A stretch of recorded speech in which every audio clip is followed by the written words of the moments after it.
Alright, good morning. Ito, alis tayo kasi papalinis natin yung carb ni Mamba. Ayan, papalinis tayo. First time kong papalinis ngayon ng carb niya. Tara, samahan niyo ako guys. Go!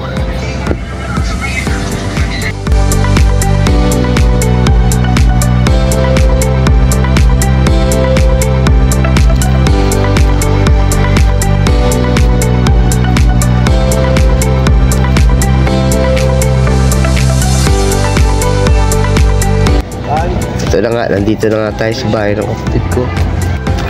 Mukhang tulog pa. Tayo natin guys. 2,000 years later. Alright, ito na. Pupunta na tayo dun sa bahay ng maglilinis ng carb natin. Kaya, samahan niyo ako guys. Let's go! Kaya pala tayo magpapalinis ng carb kasi medyo nakakaramdam ako na namamatayan ako.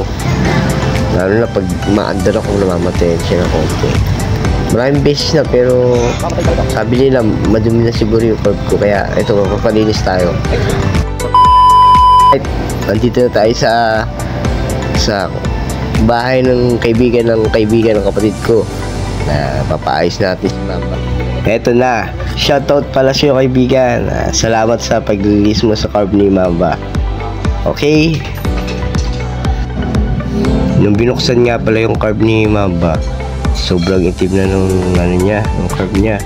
Halatang hindi na nalilinis.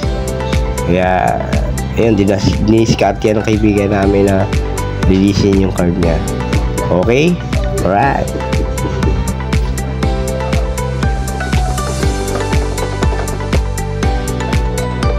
Ito na pala yung time na malinis na yung carb ni Mamba. Binabalik na lang yung mga tornilyo maliliit. Ayun. Tapos pahinga lang ng konti, maya alis tayo, punta tayo, magpapa change oil tayo guys.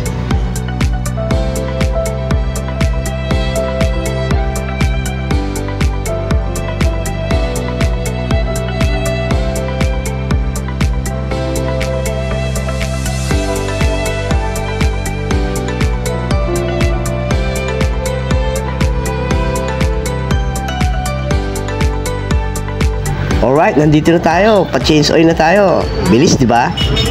You know, advance baka naman. Yan pala gamit ko, advance shell.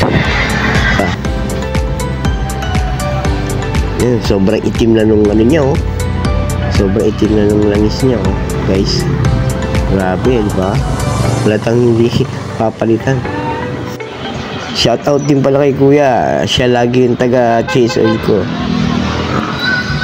O, paano guys? Salamat sa panonood. Like and share na lang po, Boss Tab. Guys, ride safe. Lalo sa mga laging nag-ride.